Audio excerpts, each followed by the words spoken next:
கர்த்தரும் அருமை இரட்சகருமாயிருக்கிற இயேசு கிறிஸ்துவின் ஈடு இணையில்லா நாமத்தில் உங்கள் யாவருக்கும் என் அன்பின் வாழ்த்துக்களையும் ஸ்தோத்திரங்களையும் இந்த புதிய மாதத்தின் முதலாவது நாளின் கால வேளையிலே நான் தெரிவித்துக் கொள்கிறேன். கடந்த 10 மாதங்களும் ஆண்டவர் நம்மை கண்மணி போல் பாதுகாத்து இந்த புதிய மாதத்திற்குள் ஆண்டவர் நம்மை கொண்டு வந்திருக்கிறார். இந்த புதிய மாதத்திலும் ஆண்டவர் நமக்கு ஒரு வாக்கு கொடுக்கிறார். கர்த்தருடைய கரத்திலே சத்துவமும் வல்லமையும் உண்டு.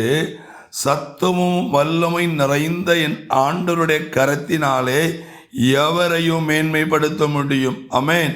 இந்த வார்த்தையை கேட்டுக்கொண்டிருக்கிற எனக்கு அருமையான தேவ பிள்ளையை, உங்களை என் ஆண்டவர் மேன்மைப்படுத்த முடியும்.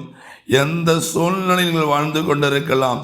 உங்களுக்கு படிப்பு இல்லாமல் இருக்கலாம், சில குறிப்பிட்ட காரியங்கள் உங்கள் வாழ்க்கையில் இல்லாமல் இருக்கலாம்.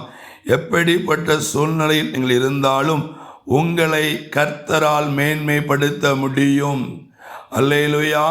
அடிமை சென்ற ஒரு மனிதனாகிய யோசேப்பை ஆண்டவர் அந்த தேசத்திலே அதிபதியை மாற்ற முடிந்தது உண்மை என்றால், இன்றைக்கு எந்த நிலைமையில் இருக்கிற உங்களையும் என் ஆண்டவரால் மேன்மைப்படுத்த முடியும்.